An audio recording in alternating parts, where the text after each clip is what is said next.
Je suis née à Montbron. Mais c'était comment avant? Tout ce temps entre nous, qu'est-ce qui s'est passé? Ah, Anna, voilà le temps de ta vie où tu veux savoir. Eh bien, je vais commencer à te raconter. De la préhistoire à nos jours, tant de choses se sont passées. Eh bien, en Montbronais, la préhistoire est très riche.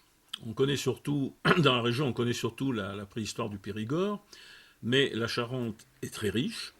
C'est moins spectaculaire qu'en Dordogne, mais nous avons des sites intéressants, notamment dans le pays d'Orthé-Tardoire, donc dans le bassin de la Tardoire.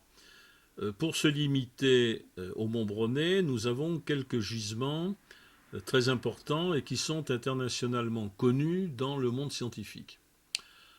Alors, à Montbron même, enfin, sur le territoire de la commune de Montbron, nous avons la grotte de Fontéchevade et la grotte de Montgaudier.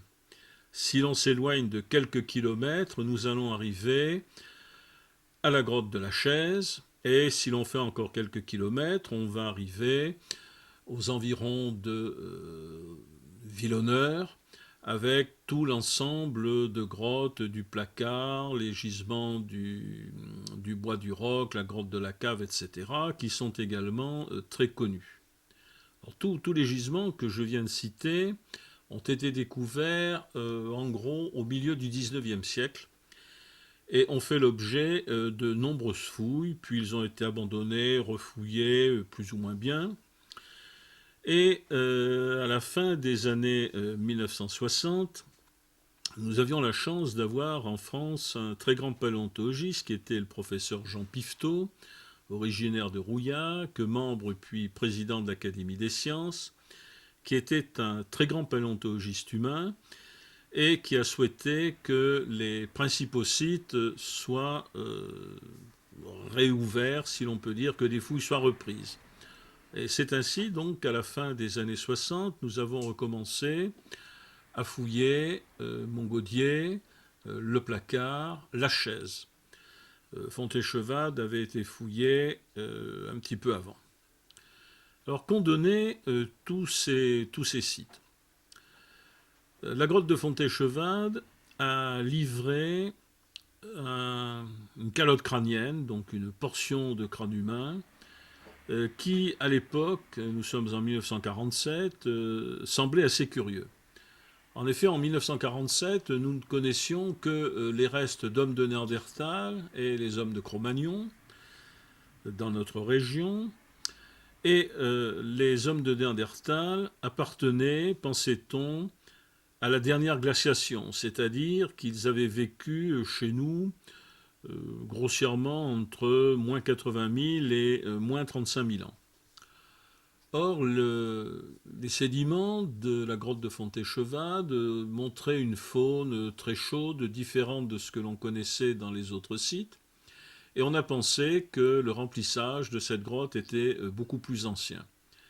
Au début des années 90, nous avons repris des fouilles à Fontéchevade avec nos collègues de l'université de Pennsylvanie à Philadelphie, et nous avons pu dater non pas la calotte crânienne de Fontéchevade, mais des ossements qui avaient été trouvés en contact avec elle, qui étaient collectionnés, qui étaient stockés à Saint-Germain-en-Laye, et nous avons pu voir que cet ensemble avait un âge qui le mettait tout à fait contemporain de nos néandertaliens, et donc les choses rentraient dans l'ordre. La calotte de Fontéchevade appartient à un homme de Néandertal.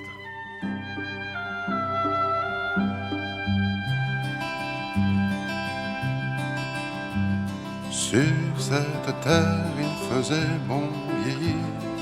De père en fils, on savait s'y tenir. En travaillant de tout son cœur, on récoltait quelquefois le bonheur. Et puis la vie nous tenait là, du bord du champ au bord du bois, avec l'amour au rendez-vous, on était bien chez nous. Montbron, c'est en Charente, aux portes du Limousin et du Périgord. D'ailleurs, autrefois, on y parlait le même patois. L'uven nous emporto tous les souvenirs, la clau sul porto dai supporti del ten desiderio d'un col la module, se milo merveillo troverem segur, l'eau comme est long que monte notre stal. Le vieux vélo, il sert pour aller dans les champs. Et l'autre pour aller en ville. Pour faire les commissions, vous comprenez? Che monta notre stal, si fosen so che cal, li foren carnaval. Allora Luzza, quando io passo una periodo non ne più, che erano era partout. E quando io dovre, Luzza e i songhi. Allora après, il me mettia a vedere e puis dei piedi, ça tranquille. E non più era. Vous qui tu es dessus, hein? Ah bon. Perché il y a pas de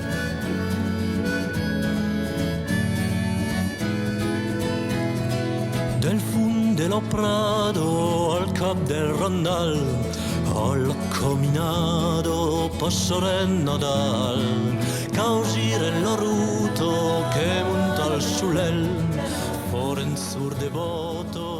On était aujourd'hui, on était fermier. Oui, on a été métayer, après fermier, après on a été chez Clergeau fermier, et de chez Clergeau on est venu là, on a acheté. Avec mes parents, c'est mes parents qui ont acheté les premiers, enfin qui étaient les propriétaires. Et après mes parents, quand ils ont été à la retraite, ils nous ont passé la ferme à notre nom, de tous les deux, avec ma soeur. Et aujourd'hui, je suis tout seul. Et elle est à la maison de retraite qui s'y plaît pas. Parce que c'est pas comme ici quand même. Alors c'est pour ça que, comme je dis, je paye tous les mois la maison de retraite, mais avec ma retraite, la sienne, et il n'y en a pas assez. Eh bien, je travaille pour vivre maigrement. Je mange des pommes de terre, moi. C'est pas pareil. Parce que le revenu des vaches, je ne vais pas chercher bien loin. Eh bien, je vis avec les lapins. Au lieu d'aller à la boucherie, je me sers des lapins et des poules et des poulets. J'ai acheté 10 poulets là l'autre jour, là, le 10 à la Rochefoucauld. Ça quand même, bon, ça. J'ai 75 ans, oui. Et ça passe, ça. D'abord, j'en fais de moins en moins. Quand même. Parce que la vigne, vous avez vu comment elle est en chaume quand même. D'habitude, je la labourais 2 fois par an. Je la saussais l'hiver, je la déchaussais au mois d'avril. Et je ne fais plus ça. Et il y en a un petit coin de vigne là derrière, il y en a 8 rangs là. Alors je désherbe, puis c'est tout. Mais enfin, c'est pas pareil. La vigne ne pousse pas si bien quand même que s'il y a du guéret, quand même, si c'est propre. Il faut que je travaille tant que je pourrai. C'est pas pareil ça. Même le dimanche souvent. Comme là, voici une saison là pour le foin, là, on ne s'occupera pas du dimanche. Hein. Demain quand même, c'est la Pentecôte. Alors on arrêtera un peu, mais autrement sans ça. J'aime mieux être là qu'à la maison de retraite, mais seulement il faut que je me prive, il faut que je serre la ceinture. Vous comprenez? C'est ça que je veux dire moi. Je vais vous dire ce que je touche, 505 € et elle 640. Ça fait 1140.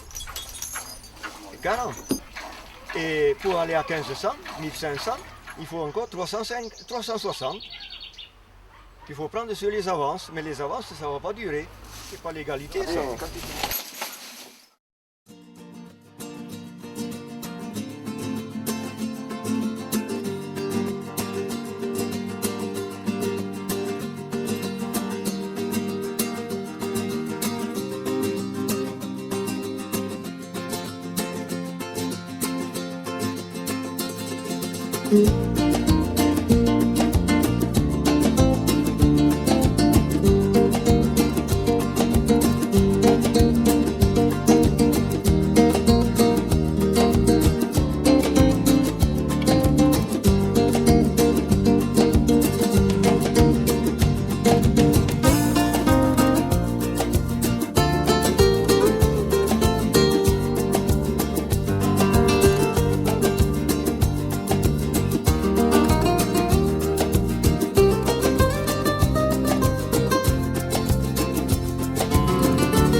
Donc je suis arrivé sur la commune en 87 comme agriculteur. J'ai quitté l'oisellerie où j'avais travaillé sur la ferme pédagogique après le bac pro pendant 4 ans. Donc arrivé agriculteur en 87, je me suis présenté la première fois à côté de M. Boutan en 89. J'avais été battu en 89, élu en 95. Toute la liste de M. Boutan était passée. Conseiller municipal de 95 à 2001. En 2001, j'étais adjoint à la voirie et aux espaces verts. Et en 2004, lorsque M. Boutan a accédé à la présidence du conseil général, je suis devenu maire. Et nous avons été réélus avec un renouvellement fort et de l'équipe en 2008. La commune de Montbron est atteinte du même mal que tout le monde rural en général, c'est-à-dire un vieillissement de la population et la perte de ses emplois. Ce sont les deux mots qui atteignent Montbron aujourd'hui. Plus de 300 emplois perdus en 20 ans, dans l'industrie essentiellement, industrie textile, que ce soit l'article chaussant ou le textile pur, et quelques disparitions d'exploitations agricoles qui ont donné des agrandissements de grandes propriétés. Un secteur d'emploi aujourd'hui qui n'est pas négligeable sur le territoire, c'est l'emploi de services. La maison de retraite, 100 lits, 50 personnes y travaillent, le ratio de 1 pour 2. Et l'ADMR, 64 emplois, mais 44 équivalents temps plein. Donc l'emploi de services, c'est quand même 100 personnes sur la commune, c'est pas négligeable et c'est vraiment un plus pour la population, essentiellement pour la population vieillissante. Tant qu'on parlait de services, la commune a racheté il y a 3 ans la maison médicale pour pour se donner plus de chances dans quelques années d'attirer de jeunes professionnels et de santé. Parce qu'aujourd'hui, les jeunes professionnels de santé qui s'installent en milieu rural veulent être en groupe et ne veulent pas avoir le tracas de l'immobilier. Donc la commune est devenue propriétaire des lieux et aujourd'hui c'est une opération blanche pour la commune puisque ce sont les professionnels en place qui paient le loyer et donc qui paient l'échéance et de remboursement à la banque puisque nous avons un emprunt d'une douzaine d'années pour cet achat de maison médicale. Donc dans 12 ans, ceux qui seront assis à notre place pourront accueillir des jeunes professionnels de santé. Donc c'est quand même important dans une commune chef-lieu de canton, puisqu'il ne faut pas voir que les 2100 habitants et de Montbron, mais les 8000 habitants de tout le canton. C'est important d'avoir médecins, kinés, dentistes, tous ces professionnels de santé. Voilà, puisqu'on s'aperçoit qu'en vieillissant, les gens qui habitent dans les communes autour de Montbron veulent se rapprocher du centre-bourg pour avoir les commerces et les services à proximité. Je suis médecin généraliste depuis une trentaine d'années. Issu du milieu agricole, j'ai voulu exercer en médecin rural et j'ai eu beaucoup de plaisir à pratiquer pendant donc, cette trentaine d'années ce type de métier fait de rencontres, de partage, d'accompagnement d'instants de vie avec des gens qui me font confiance. C'est un accomplissement. Bien sûr, à mon âge, comme d'autres, l'évolution sociétale actuelle, l'absence de relève dans ce type d'exercice, mais pas seulement dans ce métier, comme tout artisan, me pose problème. Comment finir mon exercice dans de bonnes conditions? Comment préparer l'avenir pour les gens que l'on sert? Mais c'est sûr que ce qui rebute beaucoup les nouvelles candidatures, c'est la notion de sacerdoce attelé à ce type de métier. Effectivement, si on l'exerce seul ou sans exercice regroupé, c'est invivable en termes de famille, en termes de vie personnelle extra-professionnelle. Parce que l'obligation de présence est de 8h à 20h tous les jours ouvrables, plus les gardes. Ces amplitudes horaires-là, s'il n'y a pas une organisation sanitaire regroupée à l'échelon d'un territoire, ça n'est pas supportable. Hein. Pas supportable en termes d'activité professionnelle, en termes de formation et en termes de vie personnelle et de réponse aux aléas de la vie tout court, quoi. Et puis on est récompensé de cet investissement par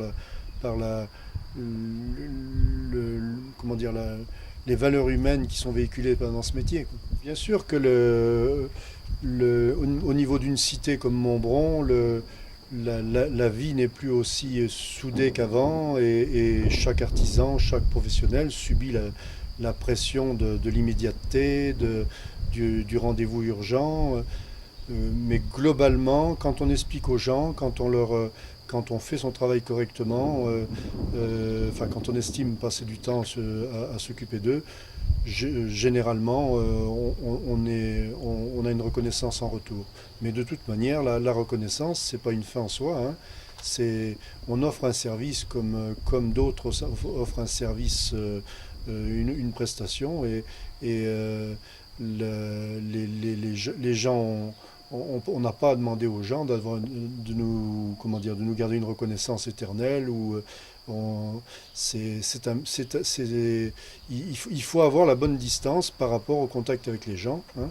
Donc la nécessité effectivement de temps en temps de se reposer, d'être en forme psychologiquement pour pouvoir subir leur tension personnelle face à la maladie, hein, qui est souvent génératrice de mouvements d'humeur ou de colère. À la cinquantaine passée, il serait prétentieux de dire que j'ai réussi ma vie. J'ai eu la chance d'avoir une bonne santé qui m'a permis de faire mon métier qui est très prenant, d'avoir une activité sportive jusqu'à assez tard, jusqu'à la trentaine dépassée, hein, en club, avec le partage d'instants de vie avec des gens. J'ai une famille avec des enfants en bonne santé et un couple qui tient la route, semble-t-il. Et donc, j'ai pas d'ambition personnelle démesurée, mais je trouve que j'ai eu la chance de pouvoir allier plusieurs choses, hein, et c'est une chance, hein, quand je vois en côtoyant les gens, on voit que beaucoup n'ont pas eu cette chance-là dans leur parcours de vie. Donc fier, mais beaucoup d'humilité dans la façon de concevoir mon parcours, hein. Voilà. Une population qui baisse dans les écoles, puisque sur tout le territoire de la communauté de communes, on perd depuis 20 ans entre 20 et 25 enfants par an. Voilà. Et cette érosion est régulière. Il y a un petit fléchissement dans cette courbe avec les bébés nés en 2000 et 3-4 familles familles nombreuses qui étaient arrivées en 2001. Mais la chute des effectifs a repris. Il faut dire qu'on est assez impuissant, et pour créer des emplois, il ne faut pas avoir peur de le dire. C'est le mal le plus important qui frappe la commune, comme beaucoup de communes autour de nous, et on n'a pas de solution miracle. Et seul, on n'arrivera à rien. Il faut que les collectivités, comme le Conseil général ou le Conseil régional, qui ont la compétence économique, surtout le Conseil régional, nous aident. Et même avec leur aide financière et leur aide technique, ce n'est pas évident de faire revenir des entreprises chez nous. Et je ne pense pas que les réformes qui se profilent vont favoriser ces courants d'aide. Donc c'est très très inquiétant. Et je pense que les 2 dernières décennies ont quand même soutenu le monde rural, mais aujourd'hui je pense que c'est fini. Le tissu associatif montbronnais est fait de 25 associations qui font vivre la commune. Je le dis souvent, si le milieu économique fait vivre la commune du lundi au vendredi soir, du vendredi soir au dimanche soir, la commune vit grâce à ces 25 associations, et qui donnent quand même une offre culturelle et sportive importante à tous les habitants de Montbron, essentiellement aux jeunes et aux plus jeunes.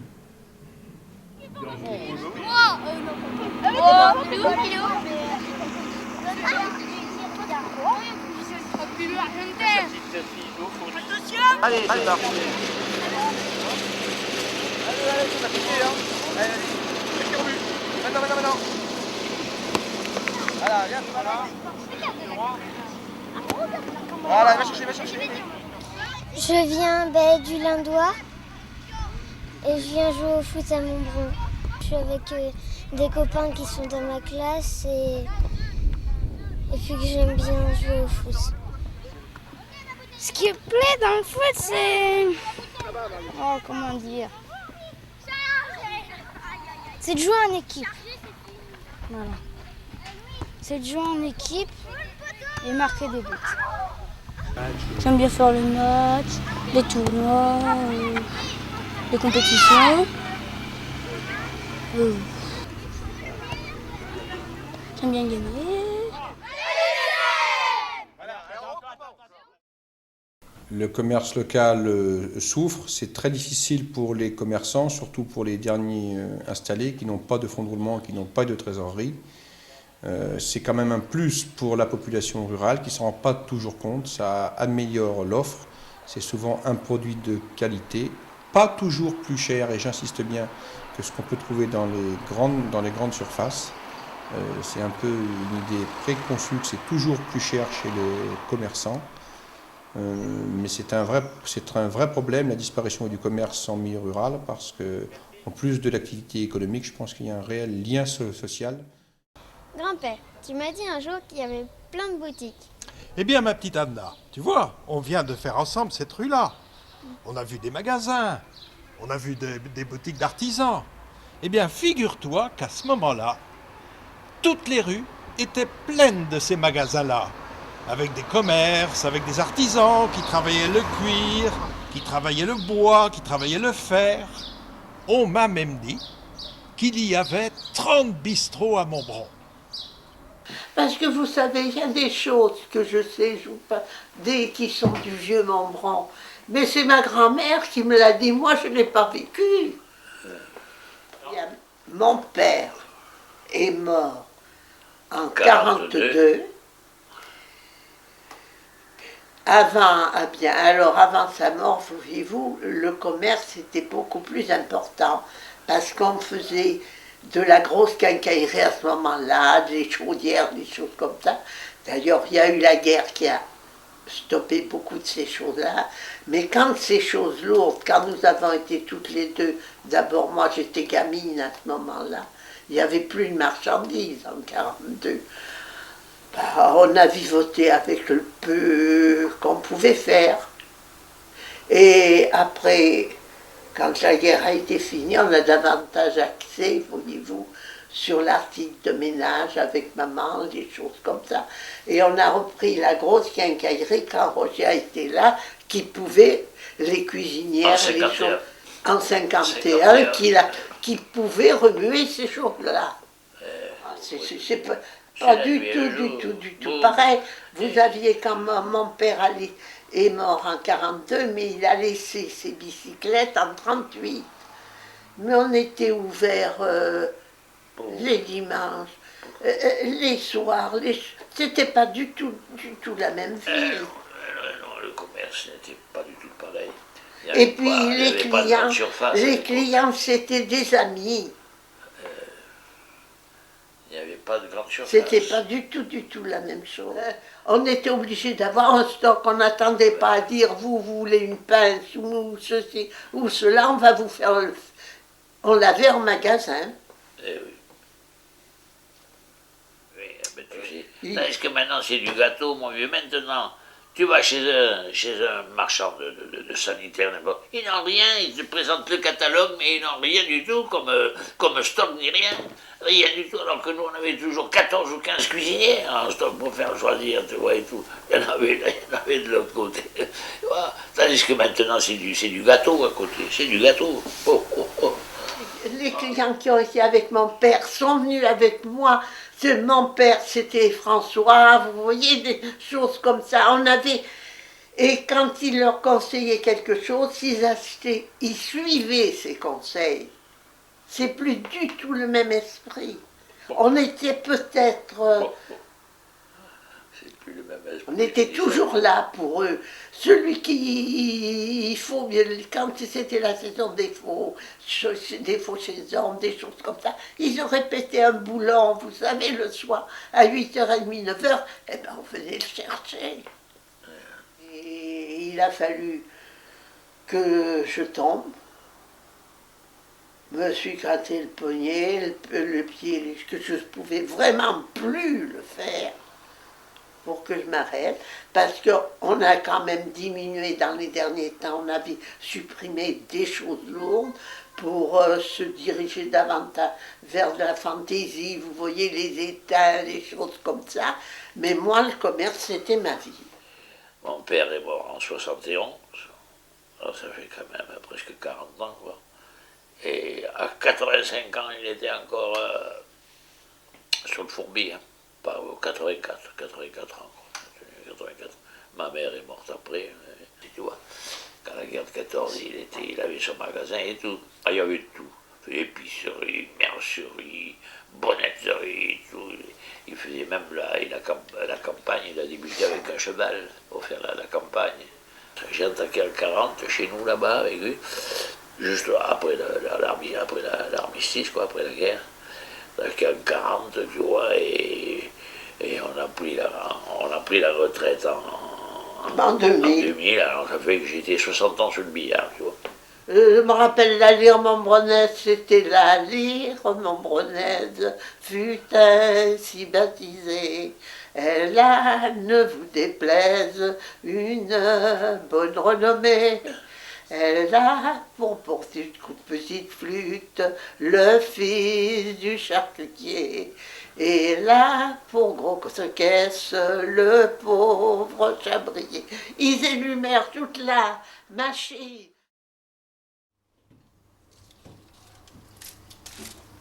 J'avais trouvé une affaire sur Angoulême, ça n'a pas pu se faire. Et puis j'ai rencontré mon prédécesseur qui, bizarrement, on s'est retrouvés, on se connaissait depuis longtemps. On avait passé 15 ans sans se voir et puis un jour je l'ai rencontré. Il m'a dit qu'il voulait vendre sa boucherie, donc ça s'est fait comme ça. Ça a été le hasard. Voilà, donc je suis boucher charcutier traiteur, donc depuis 2006, je suis installé à Montbron. J'ai commencé en 2006 avec tout ce que j'avais appris pendant l'apprentissage. Et maintenant, petit à petit, j'arrive à faire à ma manière, vraiment comme j'aime, quoi. Voilà. J'ai changé un petit peu mes méthodes et puis j'ai gardé les méthodes anciennes, voilà, pour moi qui sont bien aussi. Depuis tout petit, c'était vraiment le détail de la viande, voilà. Moi, c'était vraiment le métier de boucher, je voulais être boucher depuis tout petit, c'était le métier que je souhaitais, quoi. Je ne connaissais pas du tout Montbron. Et on est très bien à Montbron, les gens sont sympathiques, on a fidélisé une bonne clientèle, et puis voilà. On a des produits de qualité, comme beaucoup d'artisans dans mon métier à Montbron. On trouve de bons produits quand même, on est dans un coin où il y a de la bonne viande, de bonne charcuterie, donc ma foi, il y a de quoi satisfaire les clients. On trouve la matière première principalement ici, quoi. On travaille que la Limousine, donc là vraiment on est dans le pays de la viande, quoi. Voilà. Le commerce n'évolue pas beaucoup. Hein, on est dans une période un petit peu plus difficile. Mais bon, on espère que ça va réévoluer un petit peu. Hein. Bien sûr, on essaye toujours de faire des produits pour satisfaire les clients, de façon que les clients reviennent et que ça marche bien, quoi. Que ça plaise, que...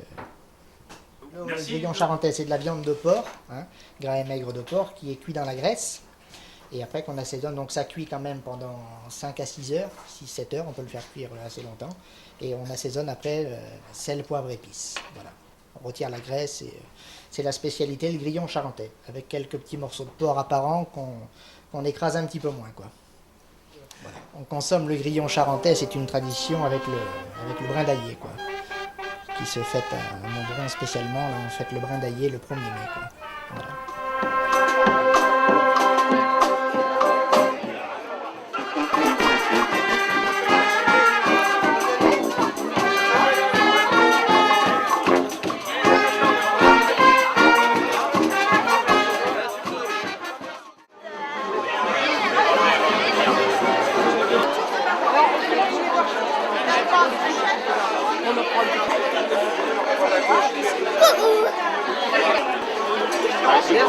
Alors pour moi.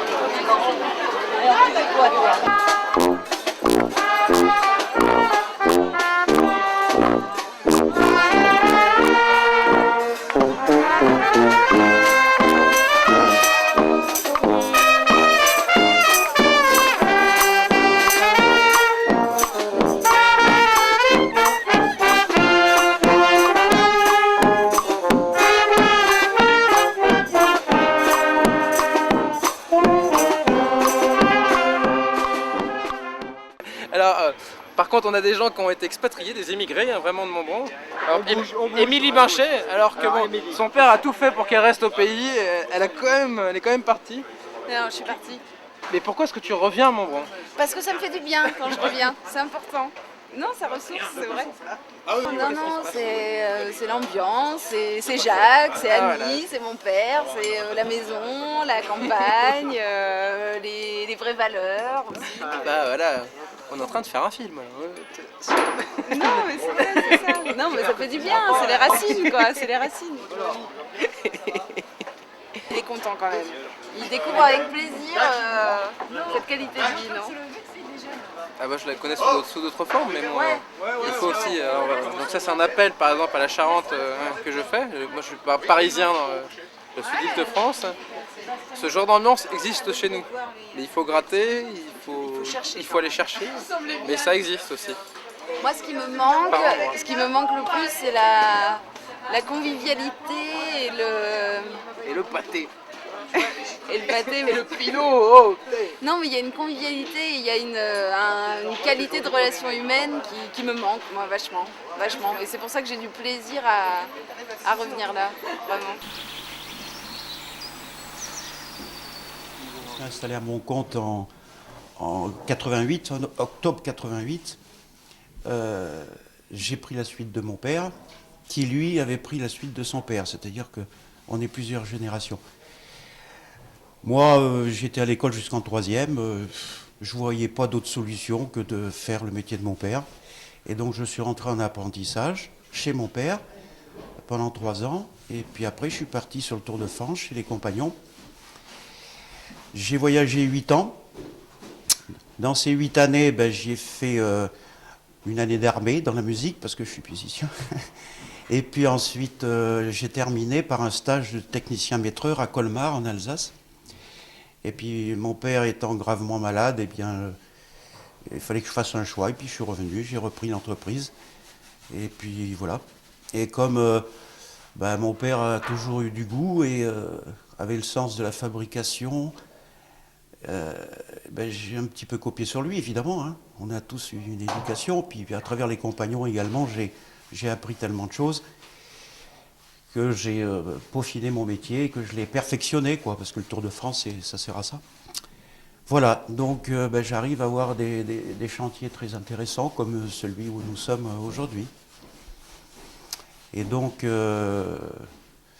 pour vous expliquer un petit peu le chantier, c'est un château qui est, bon, je ne sais pas quelle époque exactement, je dirais 18e.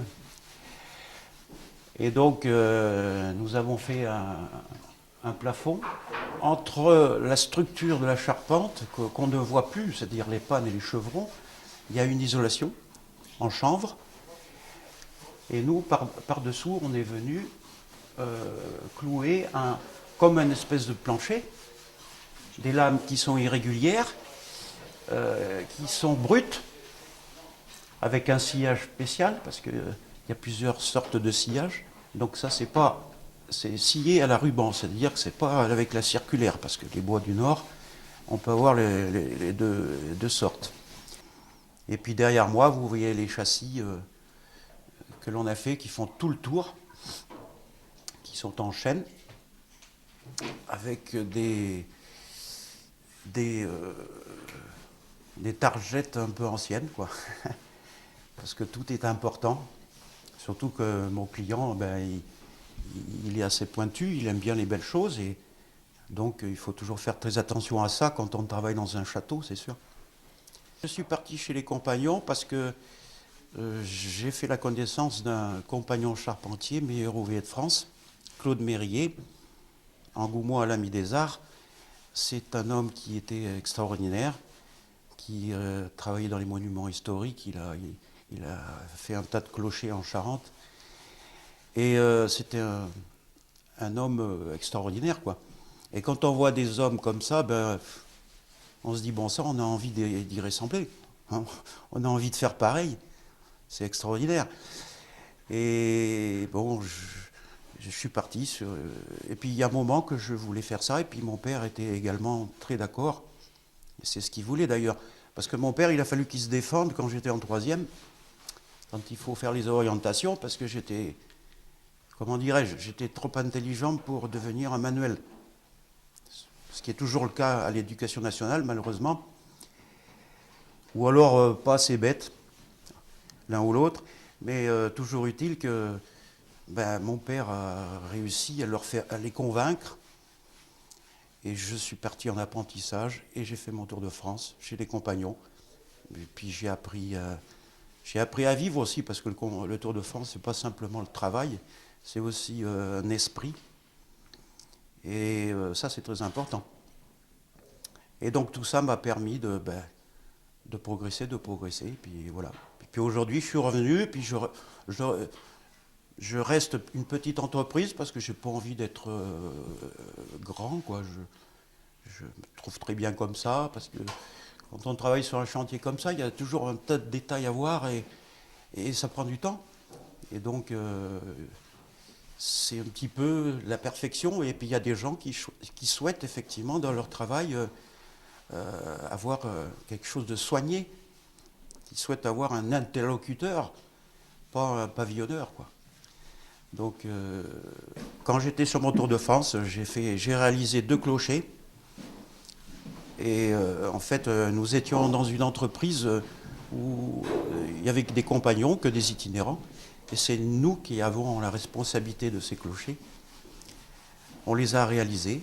Déjà, on a donné au niveau du devis l'estimation du temps, etc., le bois et tout. Et c'est nous qui devions le réaliser. On l'a réussi. Même des fois, il fallait qu'on travaille plus, parce que des fois, on a, je dirais, rajouté sur des clochers des trucs un petit peu complexes, qui n'avaient pas lieu d'être, mais on l'a fait quand même, pour le plaisir. Donc c'était à La Roche-de-Glin, dans la Drôme, et puis le deuxième, c'était à Annonay, dans l'Ardèche. Et puis j'ai fait un chantier aussi très important à Madrid, la coupole qui est sur la piscine olympique qui s'est construite à l'époque. C'est un projet en lamelé collé qui était superbe. C'était assez pointu. Bon, moi je n'ai fait que la mise en œuvre, hein. Le calcul, c'était bien sûr un ingénieur de l'entreprise qui l'avait fait. Mais c'est une expérience extraordinaire. Voilà, ça c'est les 3 plus gros chantiers qui m'ont marqué dans ma vie sur mon Tour de France. Après, quand je suis revenu ici, évidemment, je ne travaille pas que dans des châteaux, je fais des petits ouvrages, hein. Je pose également de la menuiserie PVC, je fais comme tout le monde, hein. Mais je m'intéresse particulièrement à ce genre de chantier parce que ça apporte un plus. Et puis mes ouvriers qui sont fidèles depuis que je les ai, ils sont très contents de pouvoir faire un ouvrage comme ça, parce que si on doit poser que du placo et des blocs-portes, c'est pas spécialement enrichissant. Je reconstruis, je rebâtis à l'identique, parce qu'aujourd'hui, des maisons neuves, il n'y a pas besoin, ils n'ont pas besoin de moi, hein. Moi, j'ai un bel atelier avec du bon matériel, avec des bons ouvriers qui sont capables de transformer la matière, parce que ça a toujours été le métier charpentier ou menuisier, c'est transformer le bois, hein. Et donc, j'ai le personnel, et donc je m'intéresse beaucoup à ce genre de travail, c'est-à-dire faire du beau. Parce qu'il y a beaucoup de gens qui cherchent des artisans comme moi, et ça se trouve de moins en moins, effectivement. On a de plus en plus d'artisans qui se disent artisans, mais en fait, ils ne le sont pas. Ce sont des poseurs.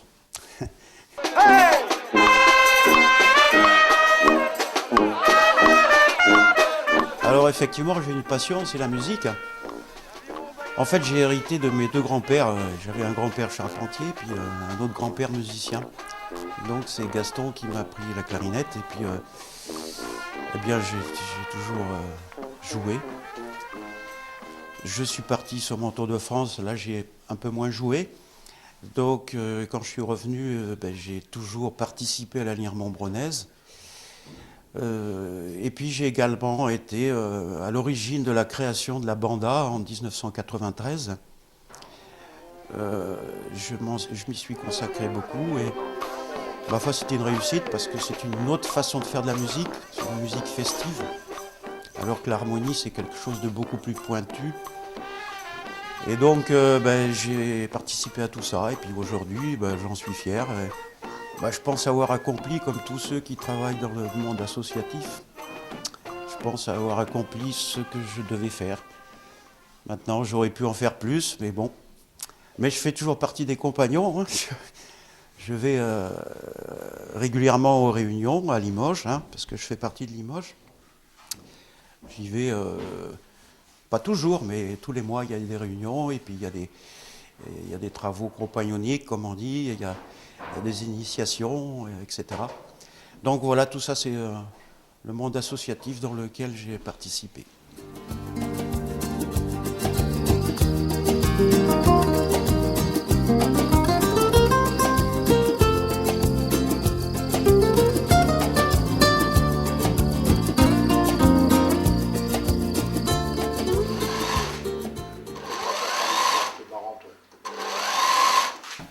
Donc ça fait 5 ans que je suis à Montbron et je rends service aux gens qui ont besoin de vêtements sur mesure parce qu'ils ne rentrent pas dans les normes des magasins, du prêt-à-porter.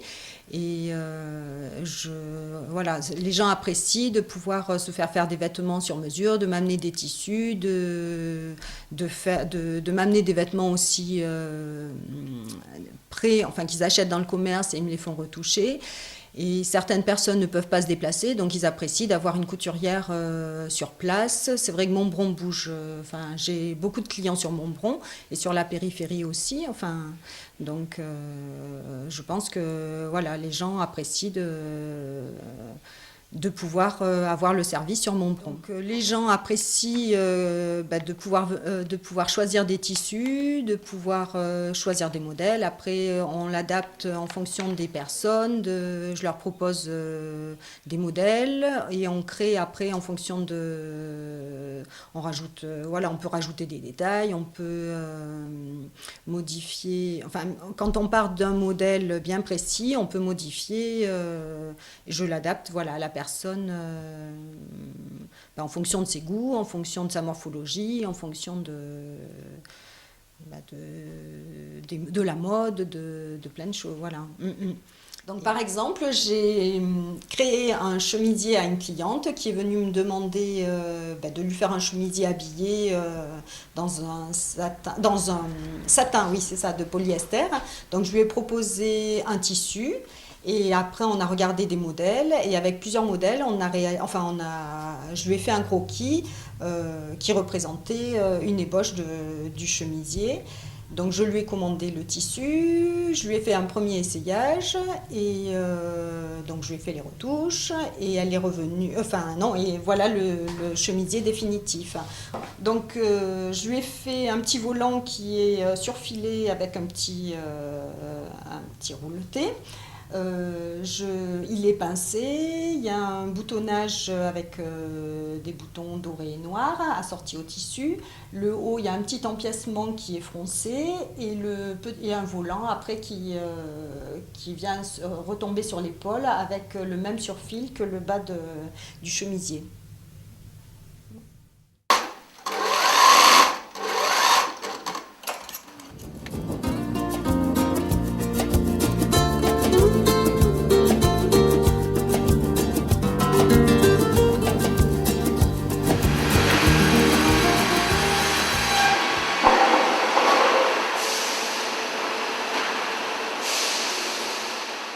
L'entreprise a démarré en 89 suite parce que dans les années 85, je suis venu travailler avec mon beau-père, monsieur Beaupierre, qui était à Rouzède et qui faisait déjà l'exploitation forestière, la scierie, une vieille scierie, mais il avait abandonné depuis quelques années, je pense. Il faisait l'entreprise de travaux agricoles, il faisait aussi les ramassages d'ordures ménagères, il faisait un peu de tout. Bon, suite à ça, dans les années 89, on a acheté un bâtiment à Courrières avec la commune, pour monter une scierie plus moderne, plus industrialisée.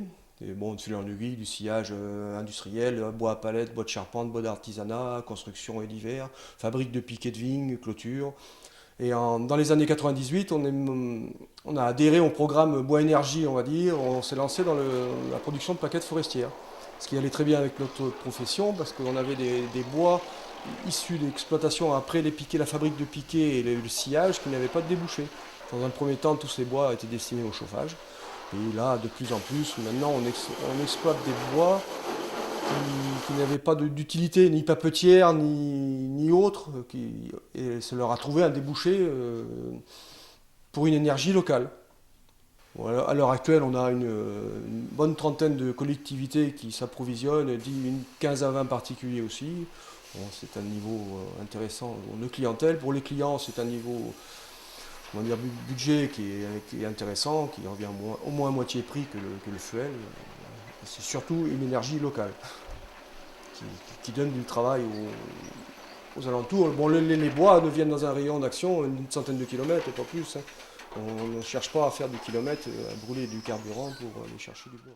Ouais, l'avenir, c'est la conjoncture qui va le dire, mais bon, l'avenir, mis à part l'année dernière, 2009 qui a été catastrophique, bon, le bois énergie est en plein boom, toujours en progression de 20% au minimum tous les ans.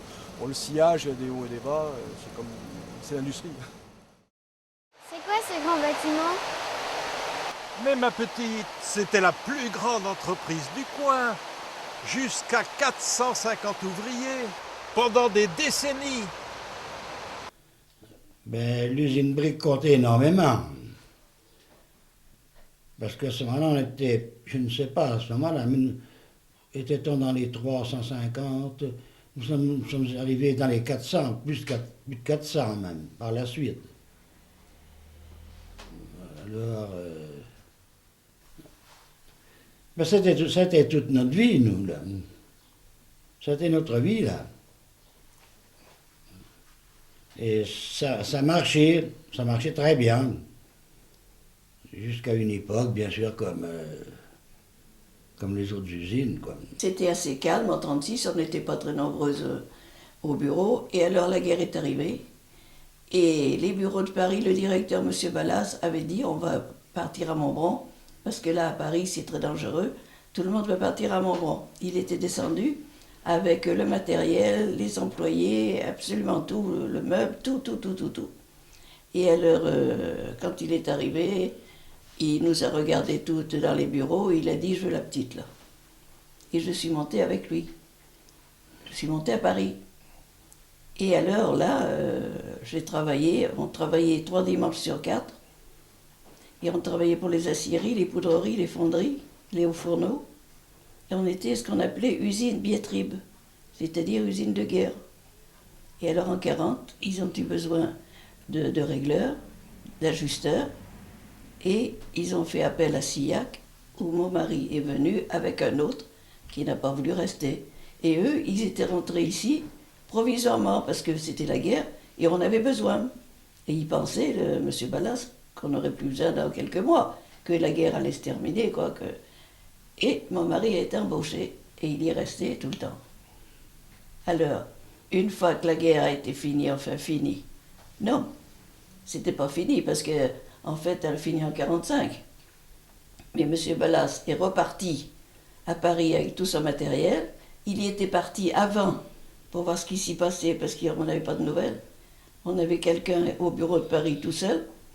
Il était parti pour voir ce qui s'y passait avec notre petite camionnette bleue, la seule camionnette qui nous restait parce que les militaires avaient tout pris.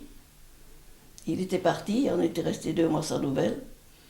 Et quand il est revenu, bon, on a repris le travail, un travail monstre. Nous, les femmes, on faisait 10 heures par jour, les hommes, on faisait 12. On mangeait une bouchée, on ne montait pas chez soi. On mangeait une bouchée, on travaillait le premier jour, le premier dimanche qu'on a travaillé, c'était le jour des rameaux. Mais on était très bien rémunérés, on avait eu chacune 10 000 francs. C'était des francs à ce moment-là, chacune 10 000 francs. Ça, ils nous faisaient travailler comme des galériennes. On ne parlait pas de la journée. Rien. Ils rentraient le matin, ils faisaient un tour comme ça pour voir si on était toutes là. Bonjour mesdames. Et c'était terminé pour la journée. Il avait fait enlever la porte de son bureau pour pouvoir nous surveiller, ce qui fait qu'on était tous ensemble. Le siège social était à Paris. Tout le personnel était à Paris. Nous, on n'était pas nombreux ici. Il y avait la standardiste qui était au premier étage. Quand quelqu'un appelait, vite elle courait dans l'usine, parce qu'on n'avait pas de portable, on n'avait pas de trucs comme ça. C'était Madame Ardois, elle courait vite dans l'usine et disait, monsieur, on vous demande au téléphone. Et lui, il courait aussi pour venir au téléphone. Et alors, en bas, on était 3 ou 4, et le comptable. Et tout le service commercial était à Paris. Et comme la guerre déclarée, On ne savait pas ce qui allait se passer, les gens s'en allaient avec des charrettes, avec tout ce qu'ils pouvaient. Tout le monde était descendu. Et on avait gardé un magasinier qui gardait les bureaux, qui faisait quelques expéditions. C'est monsieur Émile Brick qui avait commencé à faire une usine à papier, qui est devenue après usine de feutre. Il avait monté un petit moulin qui était à côté du pont d'Orgedeuil. Et après, il y a eu une usine de feutres. Il commençait avec les feutres. Et les commandes qui arrivaient, c'était dans sa poche. Il disait un tel, tiens, viens là aider les autres. Ça se passait comme ça, il n'y avait pas beaucoup de monde. Vous voyez, il n'y avait pas beaucoup de monde. Alors lui, il commandait comme ça, un tel, tiens, viens dans là-bas, ils ont besoin. Les gens ne pointaient pas, c'était une petite usine familiale. Après, tout est reparti à Paris, normalement. Ici, on continue à faire les courroies, mais au lieu de détailler, on ne pouvait plus détailler, on avait trop de travail, on a monté la société Nervus. Mon père était de Saint-Sornin et ma mère de Vouton. Donc quand mon père a pris sa retraite en 1941, je suis revenu quelques années après à Vouton, parce qu'entre-temps, j'étais en pension à Angoulême. Donc, après avoir fait d'abord service militaire, si je puis dire, enfin j'étais engagé pour la durée de la guerre, 18 mois, et en rentrant, j'ai repris mes études à Limoges puis à Poitiers, et en 1949, ayant encore une thèse à faire pour être docteur en droit, j'ai eu l'opportunité de faire un stage chez Brick à Montbron. Et je suis rentré comme stagiaire le 1er août 1949. Bon, je prêtais aide à Robert Brick, qui était le président-directeur général de l'époque. Et au bout d'un an, ma thèse d'ailleurs n'a jamais été terminée, mais j'ai voulu repartir pour entrer dans l'administration. Et j'ai demandé à Robert Brick, qui était conseiller général à ce moment-là, de bien vouloir m'aider. Et c'est là où Robert Brick a dit, vous allez rentrer dans l'administration, mais si vous voulez, vous resterez avec moi. Alors je n'ai pas voulu rester avec lui, parce qu'entre-temps, pendant cette année, j'avais vu des licenciements, et je considérais que le privé, c'était quand même peut-être moins solide, entre guillemets, que le public. Et c'est là où Robert Brick m'a pris par les sentiments, en me disant, dans le public, vous allez gagner 30 000 anciens francs par mois, je vais vous en donner 50. J'avoue qu'il m'a sensibilisé. J'étais célibataire, j'ai dit pourquoi pas rester quelques années de plus. Et c'est comme ça que je suis resté. Nous étions donc à ce moment-là en 50. En 52, je me mariais avec une employée de l'usine. Et ça a été une des belles réalisations de ma vie, si je puis dire, avant les enfants qui allaient venir. Et j'ai poursuivi ma carrière chez Brick en étant secrétaire direction, puis secrétaire général, puis directeur administratif et financier. Et un beau jour, très exactement en 1966, Robert Brick m'a proposé d'être le directeur général. Il avait décidé ça avec son conseil d'administration, où j'assistais en tant que secrétaire, mais il n'en avait pas été question. Ils avaient donc décidé ça ensemble. Et Robert Brick m'a dit, réfléchissez si vous voulez, mais on va boire le champagne. J'ai dit, on peut toujours boire le champagne, après tout, hein, et on verra. Et puis j'ai fini par accepter, en posant certaines conditions, car je voulais avoir une certaine liberté de gestion de l'entreprise, ce qui ne s'est pas produit d'ailleurs, parce que Robert Brick était toujours président-directeur général, tant et si bien qu'en 1968, j'ai demandé à revenir secrétaire général, et c'est là où Robert Brick a réuni une nouvelle fois son conseil en disant « c'est pas M. Lhomme qui partira, c'est moi et mon frère Henri qui étaient là ». Et effectivement, ça s'est passé comme ça. Et le 1er juillet 1968, je suis devenu PDG avec les pleins pouvoirs. Et à partir de ce moment-là, eh bien, j'ai géré la société à peu près à ma guise. La situation financière était difficile, car des investissements très lourds avaient été faits, avec une usine de feutres pour papeterie qui avait été montée en Catalogne, et des bâtiments qui avaient été achetés rue du Château à Boulogne pour servir de dépôt, mais achetés à un propriétaire, s'il était propriétaire, mais qui était en fuite en Espagne, en Amérique du Sud, si bien que je me suis retrouvé avec des difficultés que je me suis employé à résoudre en vendant l'usine d'Espagne. Et comme le monde est très petit, cette usine a été vendue à un groupe anglais, Scapa, qui devait nous racheter par la suite. Ça, c'est curieux. Et après un procès qui a duré 10 ans, parce qu'il y avait une hypothèque judiciaire sur les bâtiments de Boulogne, j'ai vendu les bâtiments de Boulogne, et là encore, comme le monde est très petit, avec, dans le groupe qui a acheté, un descendant des Desormeaux de Rancogne. C'est assez bizarre, mais c'est comme ça. Si bien que ça amenait quand même de l'eau au moulin, et la situation financière s'est redressée. Ajoutez à cela une gestion très rigide, aussi bien vis-à-vis du personnel que vis-à-vis des actionnaires. Même le premier actionnaire qui voulait une chute de couverture, par exemple, c'était 10 francs le kilo, et tous les frais, autant qu'on puisse les voir tous, étaient suivis le plus possible, si bien que cette situation financière améliorée m'a permis d'appliquer une politique qui est la seule politique qui vaille, c'est-à-dire, pour réussir, il faut innover et investir. Si on innove et si on investit, on est sûr de réussir, à moins de se tromper. Mais pourquoi se tromper lorsqu'on a de bons collaborateurs, de bons techniciens autour de soi et qu'on a quand même quelque part le soutien du personnel. 40 ans chez Brick, de 20 ans à 60 ans. Et mon père est rentré chez Brick à 18 ans, il est reparti à 64 ans. Oui, mon grand-père était bourrelier à Montbron et il a été obligé de quitter Montbron pendant la guerre de 14. Il avait été réquisitionné pour travailler dans une usine qui faisait des matériaux de vêtements de militaires. Et je me rappelle bien, moi, des débauches de chez Brick, où le père Émile se mettait avec son panier, était à l'entrée du pont et distribuait les légumes qu'il avait trop dans son jardin à ses ouvriers. Ça m'avait frappé. C'était très familial. Ma mère travaillait chez Brick, mon père travaillait chez Brick, et on vivait avec l'usine. On habitait la cité. C'était tout Montbron vivait. Alors faut se souvenir des débauches de l'usine.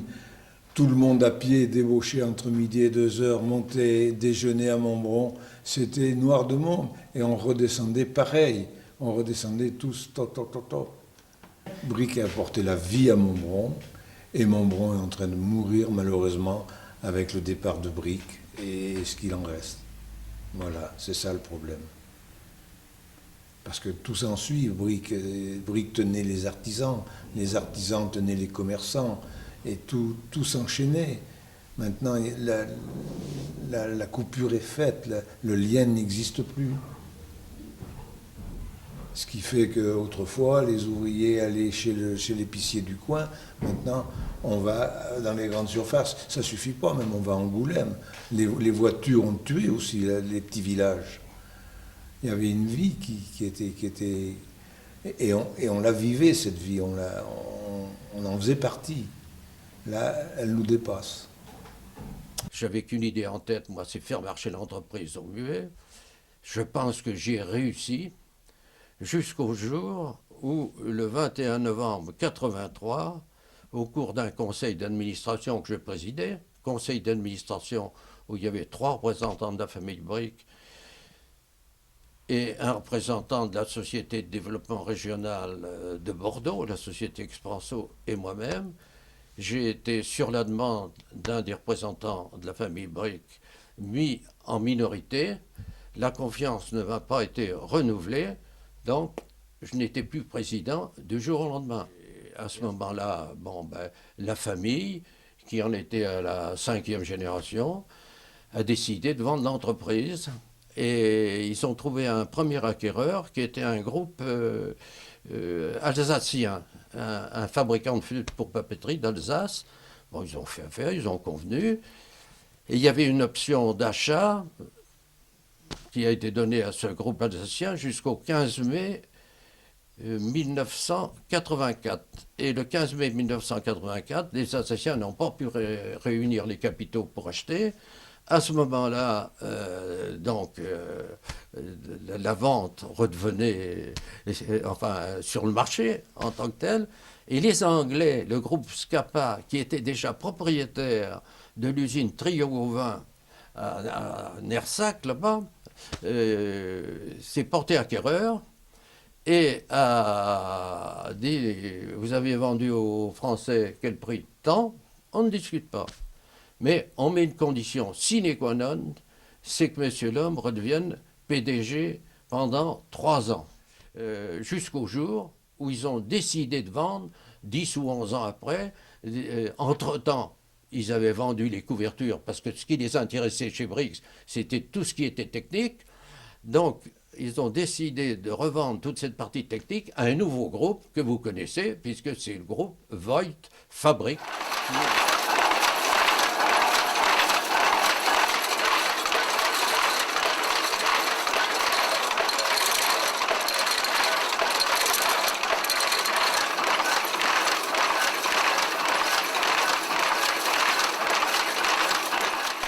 En 1999, le groupe Scapa, qui est un groupe anglais, a vendu la société Établissement Brick à Montbron à la société Voith, qui est un groupe allemand familial. C'est une entreprise de l'ordre de 40 000 personnes, 5 milliards de chiffre d'affaires, avec 4 divisions principales. La première division, c'est la division papetière, c'est Voith Paper, qui représente à peu près 1,5 milliard de chiffre d'affaires. Il y a une deuxième division, c'est Voith Hydro, qui fabrique principalement les turbines pour les centrales hydroélectriques, qui est à peu près du même niveau, un chiffre d'affaires de l'ordre de 1,5 milliard. Il y a une troisième division qui est Voith Turbo. Ce sont donc toutes les turbines de transmission de puissance, qui sont aussi bien utilisées dans les bateaux, dans les trains, pour des puissances allant de 10 000 à 50 000 chevaux. Et une division service, qui est en fait la mise en place d'usines, l'entretien d'usines et tout service que peut avoir besoin une usine, en fait. Donc, Voith Montbron est une entité située en France qui, dans le temps, était fabricant de feutres à papier, donc attaché à la division papetière. En 2000, il y a eu une restructuration à Montbron avec la séparation de la division papetière et de la division tissu industriel. La division papetière a été rattachée à notre site d'Annonay dans l'Aveyron. Et en Montbron, c'est spécialisé uniquement sur les produits industriels. Donc les produits industriels sont principalement les feutres pour cartonnerie, enfin les tapis pour la fabrication du carton du lait, la toile de fluidisation qui sert au transport des pulvérulents, genre ciment, farine et autres, et des barrières d'arrêt d'avion, des produits, des courroies, tout produit textile industriel lourd. Sur le site de Montbron, aujourd'hui, nous sommes 65 personnes, avec toujours une force de vente concernant la papeterie, pour les feutres de papeterie, c'est-à-dire tout ce qui est toile de formation, feutre de pressage, toile de sécherie, qui représente 15 personnes, et une cinquantaine de personnes qui sont occupées sur le produit industriel. Les produits industriels, on les vend dans le monde entier. L'export représente à peu près 80% de notre chiffre d'affaires. Principalement la cartonnerie, donc sur les 3 continents, Amérique du Nord, Amérique du Sud, Europe, Afrique, et la 3e division qui est sur l'Asie. L'histoire de Brick compte toujours, parce que le savoir-faire, il ne date pas d'aujourd'hui, il date d'hier, et puis le savoir-faire, il évolue. Nous avons beaucoup de gens, beaucoup de familles qui travaillent chez Brick depuis plusieurs générations, et le savoir-faire se transmet. Le savoir-faire, c'est quand même une part primordiale, donc la part humaine est très importante dedans. Dis-moi, pourquoi je vois toujours beaucoup de vaches dans les prés? Eh bien, tu sais, nous sommes au seuil du Massif central, avec beaucoup de prairies, beaucoup d'étangs, et donc c'est un pays d'élevage. Mais bien sûr, on cultive aussi des céréales.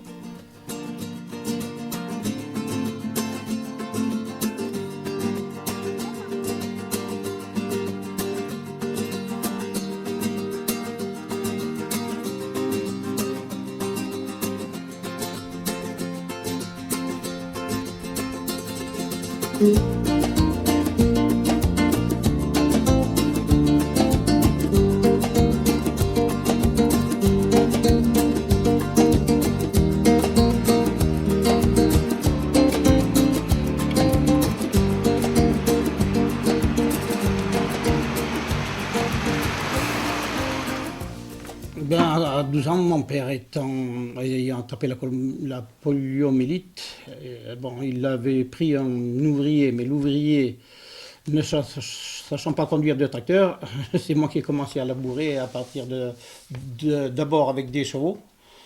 Mais ça n'a duré qu'un an. Et après, on a acheté le tout petit Farmalcube, le tracteur. Et puis, c'est moi, à 13 ans, qui ai fait la propriété. Quoi. 13 ans. Je suis sorti de l'école à 13 ans et demi. Et puis, depuis, je suis toujours resté dans l'agriculture. Surtout de l'élevage, mais j'ai fait des céréales. J'ai fait un peu de vigne, tout à fait au début, parce que au début, c'est ce qui me permettait de payer un ouvrier. Quoi. Alors, et puis, petit à petit, j'ai vu l'évolution. On commençait, je vous dis, avec un petit tracteur pour labourer, mais on gardait le cheval pour faner le foin, pour le rassembler. Et puis pour passer on fait des betteraves surtout, et même des topinambours à l'époque. Et puis après, ça s'est vite arrondi. Les gens sont partis de la terre. D'ailleurs, on était 12 copains qui allaient à l'école du même âge environ. Je suis le seul à être resté à la terre. Tout le monde est parti en usine ou a appris un métier. Voilà. Alors, sur les 3 ou 4 hectares, les 16 les 16 Courtillas, c'est Bruchet. Et puis, on était dans notre village.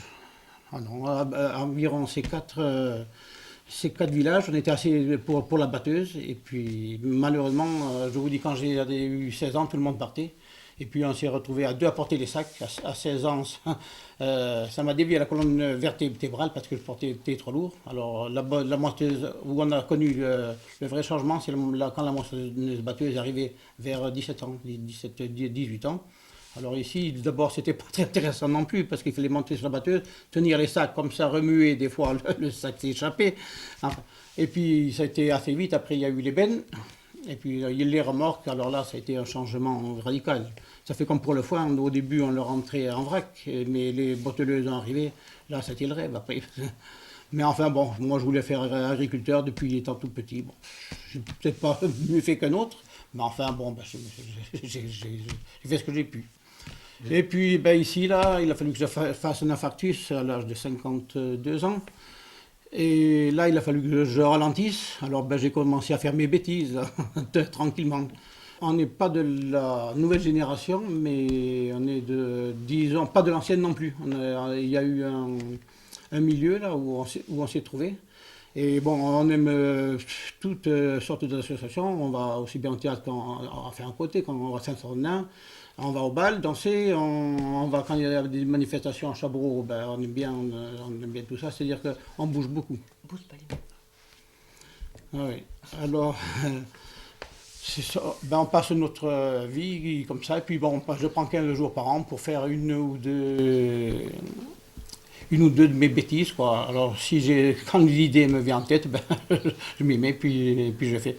J'ai même eu la demande d'un Anglais que je parte avec lui en Angleterre pour faire la même chose. Mais comme je ne sais pas parler, puis bon, j'avais assez de travail ici. Là, De toute façon, c'est surtout pour mes petits-enfants, quoi, parce que quand ils sont ici, bien sûr, ils ne veulent plus. Là, je suis en train de monter un mini-golf, mais il y a 2 ans qu'il a commencé, il y en a pour un an encore. Voilà, il fait le tour des rosiers. Voilà. Ouais. C'est-à-dire que moi, d'abord, je me suis mariée très jeune, à 17 ans. Donc, j'y connaissais rien, parce que je n'ai pas du tout d'un milieu agricole. Donc, et puis, j'ai eu mes enfants, et mon mari n'était pas souvent à la maison, il était toujours parti, il rentrait tard, il avait toujours beaucoup de travail. Donc j'ai commencé à l'aider, à commencer à surveiller les vaches, les veaux, engraissement. Et puis du coup, j'ai mis un doigt, après j'ai mis le coude, j'ai mis tout le bras, j'ai mis tout le corps. Voilà. Et puis moi, ça me plaisait, quoi, monter sur le tracteur, à lui aider. C'est-à-dire que pendant les foins, par exemple, lui, il fauchait, moi, je fanais. Ensuite, j'endainais et lui, il bottelait par derrière. C'était une entente entre nous et moi, ça m'a toujours plu.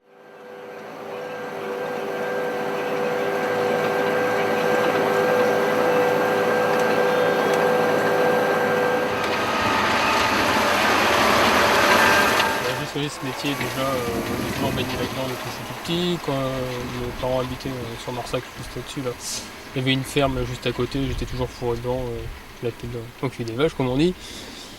Puis après, j'ai eu l'opportunité de reprendre la suite de mes grands-parents.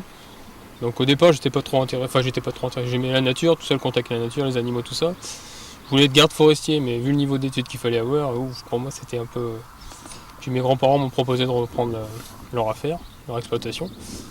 Donc ça m'a intéressé, puis j'ai fait les études pour à l'hôtellerie. Puis je me suis installé en 2006 ici à Pierrebrune. On peut dire que c'est difficile, mais moi dans mon cas, c'est une reprise familiale, donc j'avais déjà tout pour démarrer, j'avais le cheptel, j'avais le matériel, j'avais les terres pour démarrer. Donc j'ai pu investir déjà dans d'autres matériels, dans du cheptel, que déjà j'ai pas eu besoin de tout racheter dès le départ. Donc par rapport à un jeune qui va s'installer et qui doit racheter tout depuis le départ, c'est sûr que c'est un peu plus dur, il faut être motivé, quoi. Les charges qu'on monte, les prix ne suivent pas par rapport à ce qu'on a connu avant. Le prix des bêtes, c'est pas ça. Bon, moi je parle en bête, après en céréales, je sais que c'est pareil et tout, mais j'en fais pas, mais je sais que c'est pareil. Ça va être très... En plus, d'autres problèmes qui viennent s'ajouter, on est obligé de vacciner maintenant les vaches et tout un... Enfin les vaches et les veaux, quoi. Pour faire partir, c'est tout un bazar, quoi. C'est vrai que les revenus sont pas ça, mais moi j'aime ce que je fais, du moment que j'aime ce que je fais, j'arrive à vivre, je vis, je mange. Après, je suis en bonne santé, pour moi ça va. C'est vrai que ça pourrait être mieux, mais je pense que ça pourrait être pire. Pour moi. C'est ce que je vois. On m'a même dit qu'il y avait 30 bistrots à Montbron. Alors chez Gore, il n'y en avait pas en dessous. Après, il fallait descendre la mère Brunet, qui était la belle-mère Mandol Menuisier, qui était Wapité-Laurent. Ils ont supprimé la devanture. Il y avait une devanture là. Chez Baleston et chez Goutron, à droite. Alors, en remontant, il y avait Laurent, le père Laurent, qui est vieux centenaire, qui était au coup franc, et donc sur la place, c'était tout. Alors, si on prend en continuant, on va aller, il y avait la mère Rougier, c'était tout à fait dans l'autre. Alors, après, il fallait monter d'Angoulême, chez Rougier, l'hôtel de France, qui faisait restaurateur, l'hôtel d'Europe, et c'était dans les ponctuels, la rue Cameau. Il y avait l'hôtel de Sport, qui était dans le ponctuel. Alors, on va descendre après, rue de la Barbacan, il n'y en avait pas, et on en trouvait deux, face à face, c'était chez Tournier et chez Maurice. Après, il y en avait à Lormeau, là-bas, donc c'est pas qu'on appelle le Cusson Vert. Ça faisait café là aussi, je crois que c'est à peu près tout le nombre. Je ne me rappelle plus, j'ai compté, je ne me rappelle plus combien ça fait. C'était la vie du temps, ça. Marton, il y en a plus, il y en avait plein aussi. Il y avait tant de bistrots parce qu'ils vivaient. Ils vivaient de ça. Et souvent, ils avaient une autre activité, comme chez Gore. Ils faisaient le marchand de fagots. Et ils vendaient des fagots, surtout des fagots. Et le bistrot faisait partie des commerces. Presque tous les commerçants faisaient bistrot pour s'attirer des clients. Et puis ça a changé. Bon, ça vivait d'une autre façon qui n'était pas plus mauvaise. Les gens n'avaient pas la folie de l'argent, mais ils avaient la folie du bien vivre. Et ils s'entendaient dans les quartiers, ils remettent les trucs là, des repas. Des repas de quartier, mais ça existait des fêtes de quartier où les gens se réunissaient. Il y avait une frairie sur toutes les places. J'ai connu une frairie place de l'église. Je ne veux pas être méchant, mais chacun vit pour lui. Autrefois, ils vivaient justement par quartier, un peu comme ça. Ils étaient plus la main dans un quartier. Je pense qu'ils ne sont maintenant. Je ne veux pas être méchant. Je ne veux pas que quelqu'un m'en veuille pour ça, hein. Mais les vieux, ne serait-ce qu'à la campagne même, les batteuses, tout ça, les gens, ils s'aidaient entre eux. Et une occasion de travailler, c'était une occasion de faire la fête à la campagne. Ils allaient s'aider, mais ça faisait la fête après. C'était une autre façon. Ça faisait partie de la vie, ça. Souvent, et les gens le prenaient bien. Je suis sûr que maintenant, ils le prendraient moins bien. Là, je ne me rappelle pas, j'en ai vu des trucs. J'ai connu, oui, ils s'arrachaient des plants de quelque chose dans un champ, ils se plantaient autre chose. Le gars, ou bien quand ils avaient semé quelque chose, l'autre allait semer quelque chose derrière. Il avait semé dans son jardin. Dans un jardin, il semait de la salade et il retrouvait des choux. Mais c'était pas méchant. C'était bien. Dis-moi, qu'est-ce qu'ils faisaient les gens quand ils travaillaient pas? Eh bien, il y en a déjà qui étaient au bistrot. Mais ils n'étaient pas tout le temps au bistrot. Les grands-pères aimaient beaucoup jouer aux cartes. Et puis, il y avait des fêtes, il y avait des foires, il y avait le marché. La région de Montbron, par le fait, c'était des céréales, de l'élevage, un petit peu de céréales, de l'élevage. Il y avait quelques ventes de céréales, mais pas beaucoup, parce que c'était tout des petites fermes. C'était 10 hectares, 15 hectares, 20 hectares, c'était pas des exploitations comme sur Chara ou sur Menzac ou des trucs comme ça. Alors bon, il fallait faire avec, quoi, on faisait avec. Alors on vendait bien sûr des engrais, on vendait surtout des scories, à l'époque, comme dans les prairies, qui était le plus connu. Quelques super potassiques, des trucs comme ça, des potasses surtout. Et puis voilà, bon, on faisait beaucoup à ce moment-là, ils faisaient beaucoup de patates, parce que les gars, on faisait des gros de semences de pommes de terre à l'époque. Il fallait voir les semences de pommes de terre qu'on faisait, parce que les gens soignaient beaucoup les cochons, tout ça, avec les pommes de terre. Hein. Et il y avait des foires, bien sûr, énormes. Parce que les foires de l'époque, hein, ce n'étaient pas les foires d'aujourd'hui. Hein. C'était 8 h du matin à la nuit. Hein. Et puis voilà, bon, les gars ils arrivaient bon le matin avec leur cheval, leur charrette, les 3/4. Ils n'avaient pas de voiture, ils venaient avec le cheval, la charrette, ils amenaient la botte de foin, ou le tas de foin sur la charrette, ils dételaient sous le cèdre là-bas, et ils amenaient le cheval. Où sont les 3 marchands maintenant? C'était le père Granchta qui tenait ça, d'ailleurs qui venait de Busserolles lui aussi, qui était marié, donc sa femme c'était une mounier. Et il tenait donc ce restaurant et il hébergeait les chevaux qui mangeaient derrière. Il y avait donc sans doute, c'est pas une cour ou je sais pas, derrière. Alors les chevaux étaient là-bas, les chevaux mangeaient pendant que les gars mangeaient au restaurant. Ça mangeait bien, ça buvait bien d'ailleurs, à l'époque. Voilà, et puis bon, les foires, ça durait toute la journée, quoi. Alors bon, ils amenaient des œufs, des lapins, de la volaille, des poulets, des petits cochons, il y avait de tout. Il y avait de tout. C'était des foires importantes, bon, c'est dommage d'ailleurs que ça soit perdu, parce que c'était vraiment important. Bon. Le dimanche, moi j'allais à la pêche, j'allais à la chasse, j'aimais ça. Et on était en vélo, on n'est pas autre chose. Sitôt marié, moi j'habitais Vouton, bon, ça avait encore chez Guimard, et on partait à vélo avec ma femme, on montait chez mes beaux-parents, on couchait là-bas, on allait chasser le lendemain matin, puis on revenait le dimanche soir. Voilà. Après, il y a eu la moto. Oui, première moto, 4 chevaux, sans permis. Sans permis, sans assurance, mais ça peut-être quand même. On partait, bon, on prenait le fusil de Vouton, bon, ma femme avait le fusil sur l'épaule, le chien sur ses genoux, et moi la moto, on montait là-haut. Voilà. Écoute, on est parti à l'école, on ne parlait pas toi, nous. Hein? Celui qui m'a appris à parler français, c'est le père Morollet de Busserolles, l'instituteur, c'est lui qui m'a appris à parler français, et ça n'allait pas tout seul. Moi, je ne savais pas parler français, nous. Tout le monde parlait patois, filles, garçons, tout. Mais tout le monde ne parlait patois. Nous, on allait à l'école à pied, avec les gars au Saint-Bouin. Et des fois, les talons étaient partis. Ça trouvait les chaussettes derrière. À l'Eldorado, il y avait les jeunes qui dansaient, les belles-mères autour qui étaient assises, qui tenaient les manteaux, et les gens d'un âge moyen qui étaient tous au balcon en train de boire. Et tout ce beau monde était surveillé par Roger, qui était derrière sa caisse, et qui surveillait tout ce qu'il pouvait y avoir, des éclats de rire, des éclats de gueule, des coups de gueule, et même éventuellement de bagarres, parce qu'il fallait faire attention, ça montait vite. Les jeunes vivaient sur Montbron. Il n'y avait pas de voiture, il n'y avait pas de télé, il n'y avait rien. Moi, à cette époque-là, à l'époque de l'Eldorado, j'étais apprenti à Angoulême. Eh bien, j'allais embaucher tous les lundis matins en vélo à Angoulême. Je revenais tous les samedis soirs en vélo pour faire la fête à Montbron. Je faisais la fête le samedi et le dimanche, et le lundi matin, je reprenais le vélo et je revenais chez Angoulême. C'était classique, ça.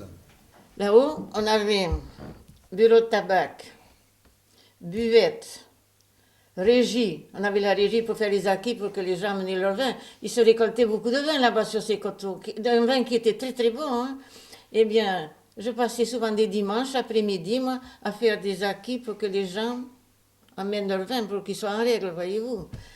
Nous, on n'avait pas grand-chose comme distraction. Hein. Il n'y avait pas de cinéma. Hein. Et il y avait un bal pour la fleurie à Montbron. Et tous les premiers de chaque mois, il y avait un bal à Montbron. Mais si à l'Eldorado, tous les premiers, c'était plein de monde, plein de monde. Et alors, un jour de 14 juillet, nous étions sur la place, là-bas face à l'Eldo, tu sais, le mur là. On mangeait des gâteaux. On mangeait des gâteaux. Bon. Alors, il y a une équipe de jeunes, Bouston, Raymond, et je crois qu'il y avait aussi Beaufort, je ne sais pas, je ne sais plus. Bon. Ils s'arrêtent. Ils disent... J'avais une petite robe verte, moi, j'avais une robe verte claire, là, qui se faisait. Alors, Raymond, il dit... Vous ne voudriez pas me prêter la jeune là, qui a la robe verte? J'avais 14 ans, hein? Mais je n'ai jamais eu 14 ans, je disais toujours que j'avais 15 ans quand j'ai démarré. Vous ne voudriez pas me prêter la jeune là, qui a une robe verte? Alors, il y a une grand-mère qui dit, prêter? Elle dit, mais ça ne se prête pas. Ah, il a dit, c'est que moi je ne suis pas bien riche.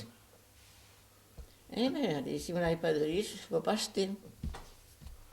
Il a dit, je n'ai que 22 sous, vous savez. Et comme on ne le connaissait pas du tout, nous on l'appelait 22 sous, après, on ne le connaissait pas du tout, parce que moi j'avais 14 ans. On ne connaissait pas, 22 sous on l'appelait. Alors, après, donc on a été au bal, on a dansé, enfin, on a dansé. Et puis chaque fois qu'il revenait en permission, il était militaire à ce moment. Chaque fois qu'il revenait, on dansait un peu, et puis voilà, et puis etc. Et puis voilà, tout simplement. Puis de fil en aiguille, ça finit par le mariage. Tout simplement. Oh là là là. J'ai un bistrot, ça porte le nom, c'est tout. Vous pensez que j'ai pas beaucoup de clients. Vous pensez que si les gens ont envie de consommer, ils ne vont pas consommer pour regarder mes cheveux blancs, là. Ils iront plutôt en ville consommer qu'ici. Mais je ne leur en veux pas. Hein. Non, non, non, non, non, non. Je ne suis pas... Dans l'avenir, moi, oui. Oh. Il faudra passer la porte un de ces jours, quoi. Et puis c'est tout. Enfin, ça, on n'en parle pas de ça, vous comprenez. On ne parle pas de ça. On y pense, mais on n'en parle pas. J'adore lire, moi. Je me couche avec un livre, la nuit je me réveille, je prends mon livre, je lis. J'adore la lecture, heureusement. Ça me tient en compagnie, ça.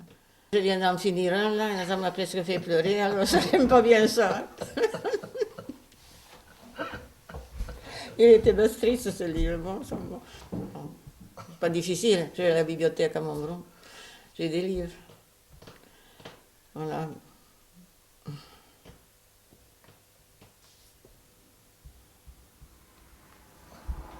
Mais je suis très contente d'avoir quelques belles auteurs comme ça. Presque tous les soirs, des belles auteurs qui viennent. Je suis très contente, ça me fait très plaisir, vous savez. Quand on est habitué à avoir beaucoup de monde comme ça, et ben, ça fait plaisir. Voilà. Oui, la cavalcade a duré une dizaine d'années, à peu près, quoi. Ben, ça représentait que chez Bruchet, il faisait un cher, à Courtillan, il faisait un cher, Ah, puis bon, ils faisaient un char, c'était tout pour la fête, vous savez. Nous, on payait toutes les fournitures, tout ce qu'il y avait. Une année, il y en avait pour plus d'1 million. J'ai dit à mon mari, eh bien, écoute, si jamais il pleut toute la journée, on ne pourra pas s'en sortir. Hein. Eh bien, ça s'est toujours bien passé. Une année, ça a plu le jour de la cavalcade. Les chairs étaient garnies de roses en papier. Mais vous savez ce qu'ils ont fait, les voisins? C'était pas nous qui pouvions s'en occuper. Eh bien, j'ai remplacé toutes les roses et le lendemain, les chairs étaient encore très jolies. Voilà. Alors, mais il y avait une ambiance, vous savez, une fraternité, une ambiance, une amitié, c'était formidable. Alors, il y avait M. Bonteau, là, qui entreprenait tout ça, quoi, c'était le chef là-dedans, quoi. Mais tout le monde... moi, je trouvais que c'était bien, il y avait une bonne entente, quoi.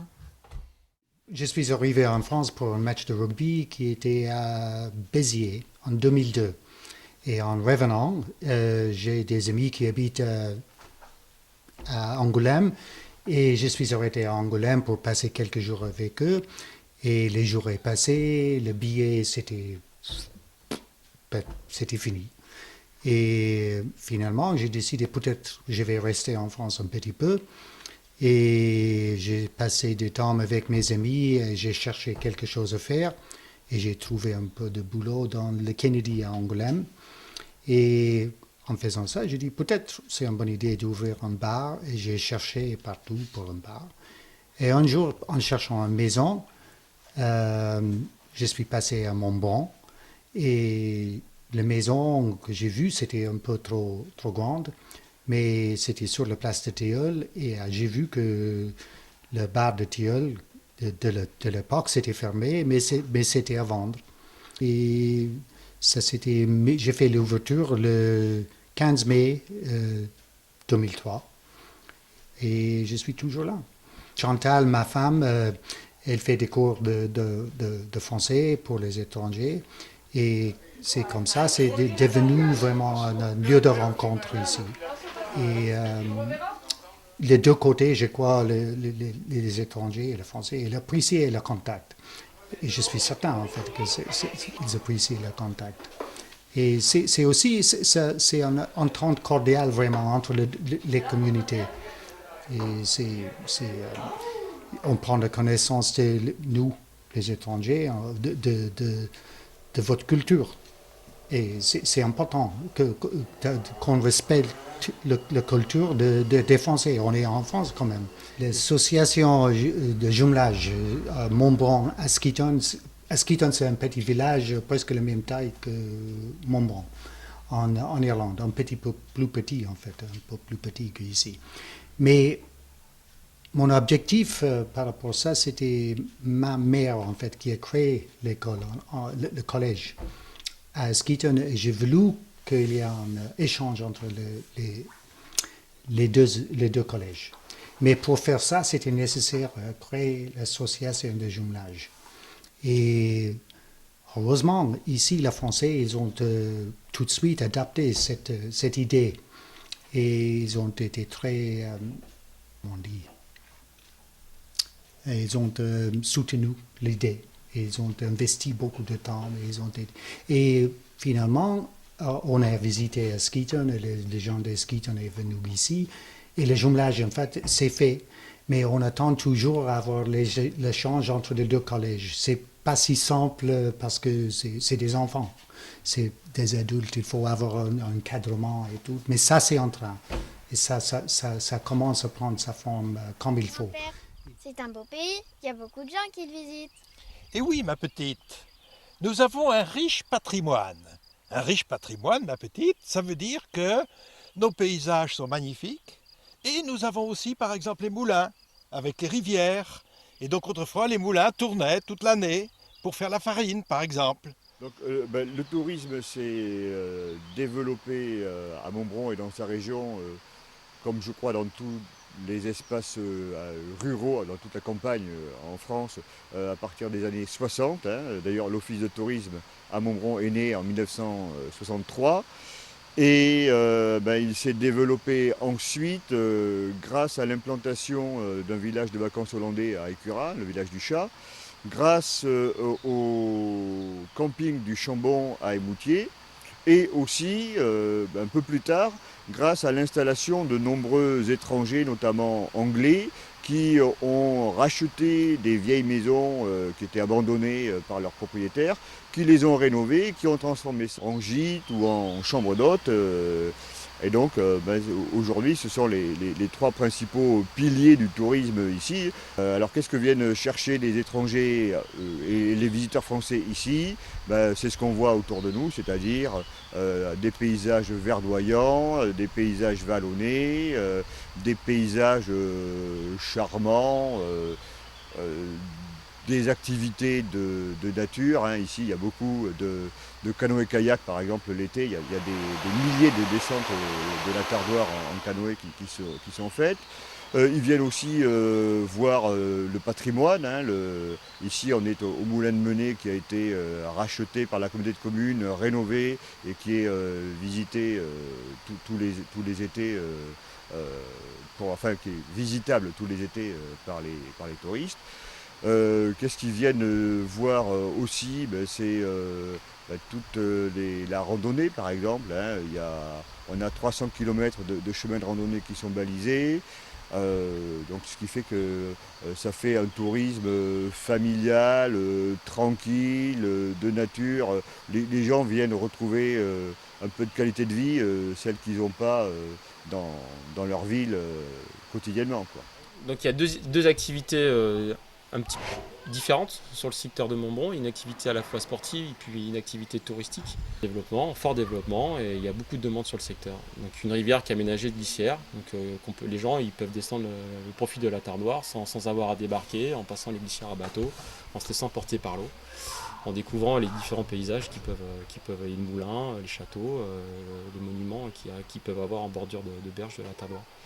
Donc une augmentation aussi de la fréquentation touristique du fait qu'il y a un développement sur l'ensemble du Montbronais en termes d'hébergement, et aussi que le secteur plaît. C'est un secteur familial, donc il n'y a pas de... Les gens, il n'y a pas de... C'est pas l'Ardèche où il n'y a pas de magnifiques sites géographiques exceptionnels ou quoi que ce soit. Par contre, il y a des jolis petits bâtiments, des monuments, il y a des petits recoins qui sont sympathiques. Il y a des petits clichés comme ça de photos, des belles images partout, à droite, à gauche. Les gens sont sympathiques. Un secteur familial, voilà. Donc avec des activités familiales. Donc le canoë, le profit de la Tardoire s'y prête tout à fait, parce que c'est à la fois, ça peut être à la fois un petit peu sportif sur l'amont, très calme sur l'aval, avec de l'eau qui court très, très gentiment. En termes de fréquentation, il y a 11 ans de ça, donc à la naissance de la maison du canoë, 11-12 ans, voilà, on était à 1100 embarquements. Donc ça comprenait à la fois la location et à la fois l'animation. Sachant qu'à l'époque, on faisait pratiquement autant d'animation que de location. Aujourd'hui, on en est à 6000.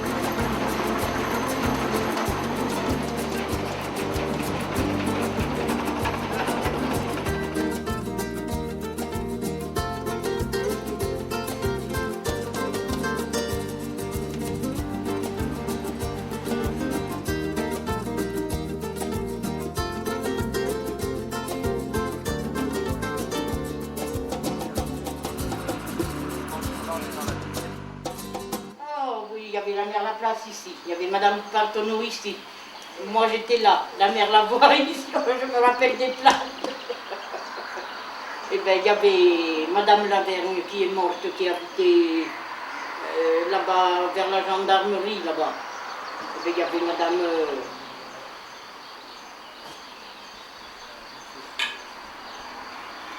alors que son mari est mort il n'y a pas si longtemps que ça, en haut de la côte là, de la rampe. Madame Lavaux. Et quand les enfants étaient petits, je le faisais plus souvent.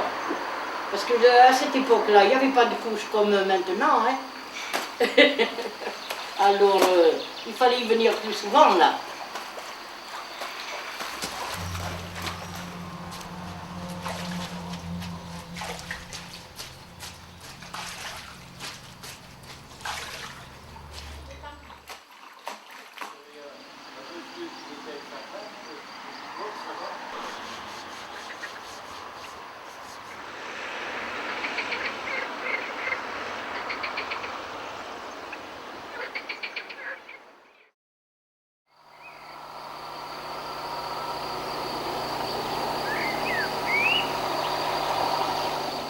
Il est important pour nous quand même, surtout au moment de l'hiver, même toutes les semaines. Hein. Et puis en plus de son petit commerce, si on a un petit service à lui demander, il nous le rend facilement. Je crois que s'il venait à ne plus passer, ça nous manquerait énormément. Et puis il y a le contact humain aussi. C'est pas comme aller dans les grandes surfaces, c'est tout à fait différent. Et c'est vrai que c'est quelqu'un qu'on attend le samedi. Et en plus, il y a toujours le petit moment de convivialité, je dirais. Voilà. Je dis, c'est vrai, ça, copine. Et alors, tu peux croquer que, bon, ben, mais ils les prennent tout le temps, bon, ben, ou alors qu'il y a quelqu'un qu'on n'y a pas qui va à numéro. Naturellement, qui est normal qu'ils ne les prennent aussi vite que l'hiver. Parce que, comme nous, j'aime bien savoir ça à la campagne. Non? Voilà, le facteur, le boulanger, l'épicier, le boucher, ils voient que dans la semaine, c'est tout ce qu'ils voient. Hein. Y a un ou deux voisins, c'est tout. Hein. Oui, on n'est pas jeune et on travaille quand même. Moi, je travaille tout le temps. Moi, il faut que je m'occupe, moi, pour bien faire. Je suis bien de m'occuper, moi. Rester chez nous, pourquoi faire? Regarder la télévision, pourquoi faire? Je suis aussi malade que de rester dans mon champ, là. Planter cette vigne, quand on a acheté en 60... on m'a plus, c'est 64 ou 65, je m'en peux plus. Mais ça passe quand même. Mais je vais y faire, c'est comme ça. Eh ben, oui, mon vie ne marche pas. Io so penso che la frode.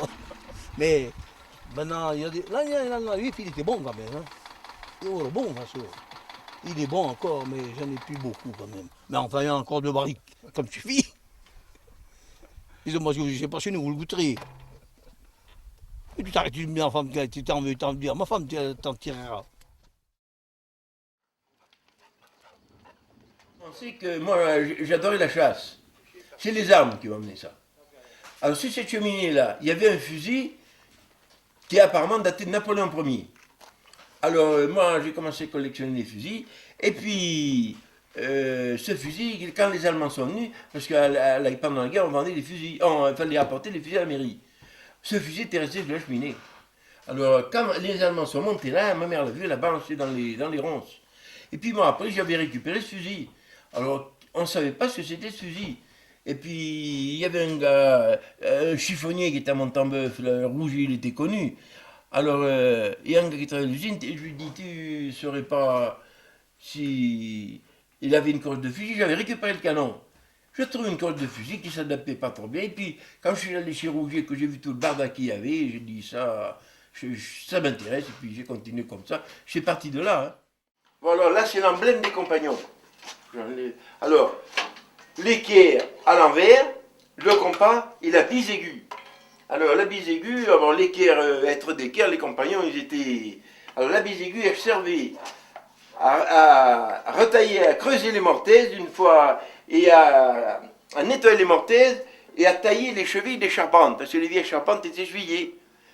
Alors là, cette douille, c'était pas pour mettre manche, c'était pour mettre de braise avec un bouchon, pour se réchauffer les mains l'hiver, et les sangs sortaient par là. Alors, le nom de bise aiguë, ça vient... paraît-il, les charpentiers avaient tous une belle femme. À la fin des chambres des charpentiers, ils faisaient la bise aiguë. Et le nom de bise aiguë, ça vient de là. Alors ça, c'est une herminette à étrier. Elle n'est pas percée, le manche est retenu par un étrier. Alors c'est une herminette à 2 mains. C'est moi qui refais le manche d'après les bouquins. Et elle était surtout employée par les charpentiers de marine. Et dans le langage de la Dordogne, on appelait ça un rousinou. Rousinou, de torche à résine, on arrive à rousinou. Un rousinou, dans le livre de Picato, c'est clairement avec un rousinou, c'est marqué. Ouais. Alors ça, c'est un crochet qui n'est pas, qui a été créé avant le système métrique. Le système métrique a été créé par la Convention en 1792. Alors, il y a des Montbronnais à Paris, il y en a dans tous les pays, ce sont toujours de bons copains, toujours plein d'entrain. Avec eux, pas moyen de s'ennuyer. Si d'ailleurs vous en rencontrez, vous verrez bien que c'est vrai. Si vous vantez le Chili, la Chine ou l'Australie, ils diront mon pauvre ami. As-tu vu les rochers de la Forge? As-tu vu les grottes de Montgaudier? Et du Chambon, les belles gorges? As-tu vu la Tardoire amener? As-tu vu les caves de la Boulogne, les Boissières et chez Pélé? Tu peux même pousser jusqu'à Rancogne. Tu diras, c'est plus beau que je croyais. Certains jours, je rencontre un Anglais, riche milord qui devait se balader, et il avait l'air très comme il faut, possédait une auto. Sur sa droite, il était arrêté, et sa carte semblait étudiée. Quand il me vit, il m'appela et me baragouina. Oh, oh, pas beau le pays. Et ballot, je lui répondis. As-tu vu les rochers de la Forge? As-tu vu les grottes de Montgaudier? Et du Chambon, les belles gorges? As-tu vu la Tardoire amener? As-tu vu les caves de la Boulogne, les Boissières et chez Pélé? Tu peux même pousser jusqu'à Rancogne. Tu diras, c'est plus beau que je croyais. Il me fit monter auprès de lui, et aussitôt je le conduisis visiter les curiosités de notre Montbronnais. Et partout il ouvrait de grands yeux. Oh, oh, c'est merveilleux! Pas comme ça, hein, dans ton pays. En rigolant, je lui dis, on va partout raconter. Comment il faudra dire? Attends, je vais te le redire. As-tu vu les rochers de la Forge? As-tu vu les grottes de Montgaudier? Et du Chambon, les belles gorges? As-tu vu la Tardoire amener? As-tu vu les caves de la Boulogne, les Boissières au chez Pélé? Tu peux même pousser jusqu'à Rancogne. Tu diras, c'est plus beau que je croyais. Je vais avoir 90 ans au mois d'août.